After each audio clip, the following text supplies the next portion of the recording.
October 2025.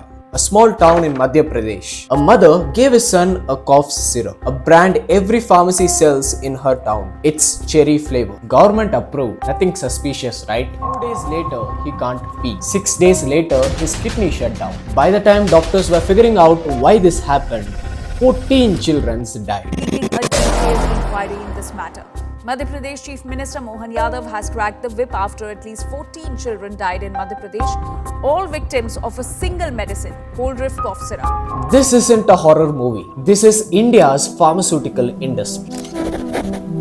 The same industry that calls itself the pharmacy of the world.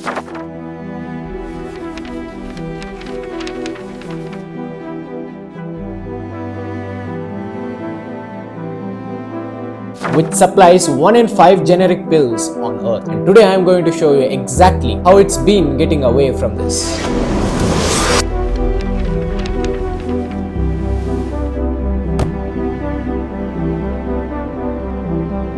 Here's what you probably heard about Indian Pharma. It is the pride of the nation. Third largest in the world by volume. Its export of drug worth over $22 billion in a single year. It kept half of the planet's HIV patient alive with cheap generic medicines. That's why your antibiotics, your painkiller and chemotherapy cost the fraction of what they do in America. That's a true story, but it's only the half of the story. Behind the $50 million export mission, there is something else which most of them have never seen. A regulatory system so fractured, so underfunded, and so easy to game. And that's the same industry which keeps the world alive with cheap generic medicines and also repeatedly quietly killed people it should be protecting. I'm not talking about one bad company. I'm talking about the pattern which goes back over 20 years ago. Stick with me. By the end of this video, you are going to understand 3 main things. Number 1, why this keeps happening. Number 2, who actually benefits from it. Number 3, and why people responsible almost never go to jail.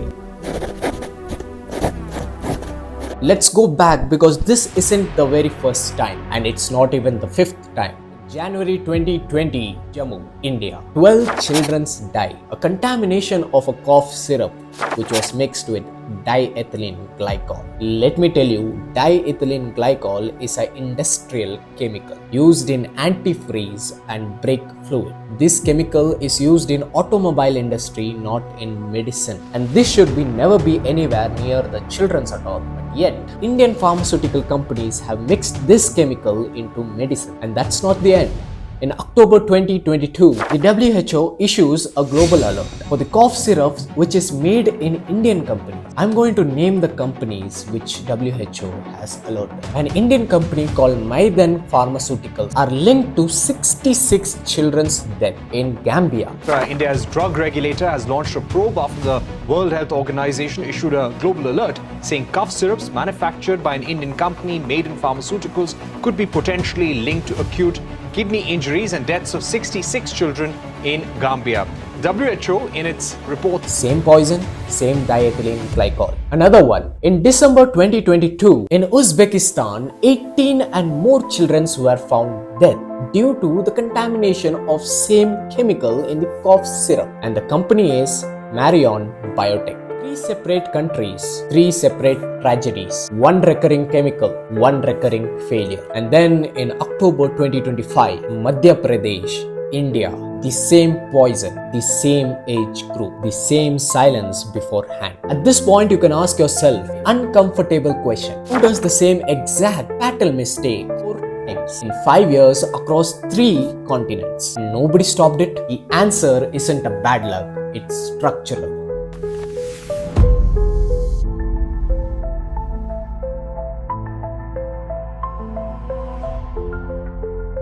So here's the part that they don't put in any of their press release. India has roughly over 10,500 pharmaceutical manufacturing companies. Of those, about 8,500 are small manufacturing units. And these are micro-operation companies. Tiny factories, some of them are barely regulated, somewhere in the between of the industrial belts. Most people would have never heard about it. And I'm not joking, if you go to India's industrial belts, you will find n number of small micro operating companies stuck in between a large place.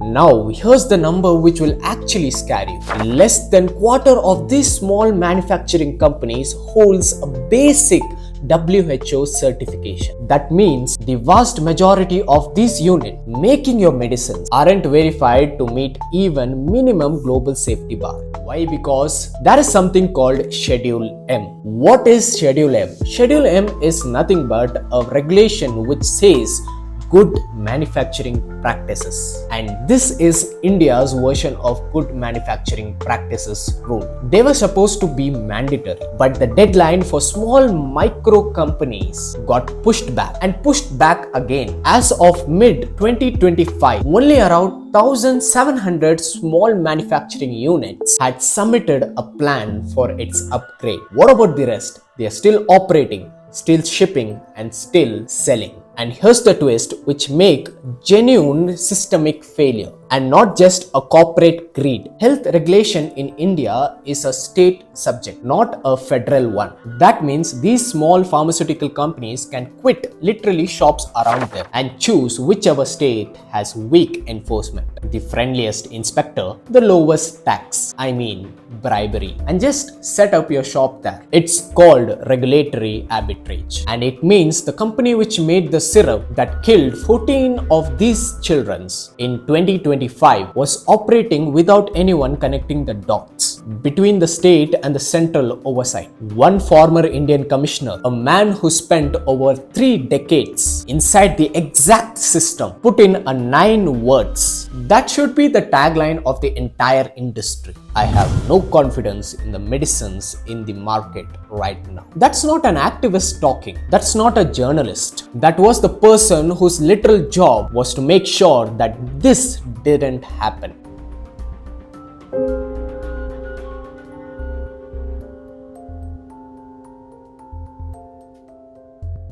Now you're probably thinking, okay, surely after the children's death, someone would have gone to prison or someone would pay. Here's where it gets darker. After the Gambia death in 2022, Indian regulators cancelled the license over 100 small companies. Sounds serious, right? But dig into how Indian regulators treat such kind of violations, and you find something called compounding of offense rule, a legal mechanism that lets company essentially pay fine and settle instead of facing criminal prosecution. And this is same for a wide range of violation. Yes, serious issues like death are technically excluded, but legal experts are already warning about this practice. What one industrial analysis bluntly called as a routine cost of doing business. And when you compare this with how US will treat this, I would say you will be shocked. A 2025 investigation found that despite years and years of documented safety violation discovered by FDA inspectors at Indian facility, prosecutors have only pursued criminal charges once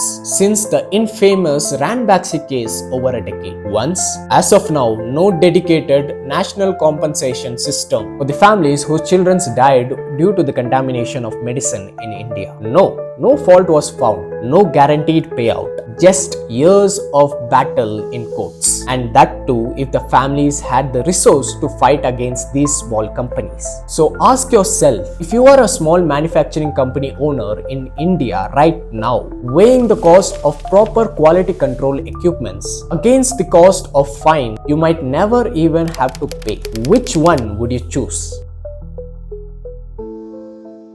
Now, to be fair, because this channel isn't about doom for the sake of doom, something did shift after October 2025. For the first time, Indian regulators refused to grant the industry another extension. The government pushed state authorities to begin risk-based inspection from January 2026. The man who owned the company behind the cold reef syrup, one linked with those 14 children's death, was actually arrested and charged with culpable homicide. That's new? That's nothing. But here's the uncomfortable truth sitting underneath the good news. This is the 4th time in 5 years. India has promised to reform after children's death. Each time the promise comes after a death. The real test is whether how the regulators react to this tragedy. It's whether they can catch before the next one becomes a headline. Here's why this isn't just an Indian problem that you can scroll past. If ever you have taken a generic antibiotics, a generic blood pressure pill, and generic anything, there is a real chance that it has come from small tiny Indian facilities. The United States alone imports enormous volume of these generic drugs from India. Roughly in 1 to 5 generic medications taken in America trace back to Indian pharmaceuticals, which means the gap between strict and weak states regulation in India isn't just a local governance issue. It's quietly built in global medicine supply chain. When a small unregulated factory in a low oversight Indian state, that batch doesn't stay in just one state. In theory, the worst case, it can end up anywhere. And that's the part which should genuinely unsettle you. This isn't a story about tragedies. This is a story of an invisible trust we place in the pills we swallow without ever knowing where it came from. So, is it pharmacy of the world or liability of the world? Maybe my honest answer is both of them. Indian pharma industry have genuinely saved millions of lives through affordable medicines and has genuinely cost lives through negligence that keeps repeating. Both things are true. That's what makes this story uncomfortable. If this kind of real investigation is what you come for this channel, make sure you subscribe, because next week I'm going to bring a very new topic that you would have never heard about. And if you have made it so far, I would genuinely like to know, do you think this would get fixed or it will happen again? Drop it in comment, and I do read everyone. Let's meet in another video. Until that, bye bye.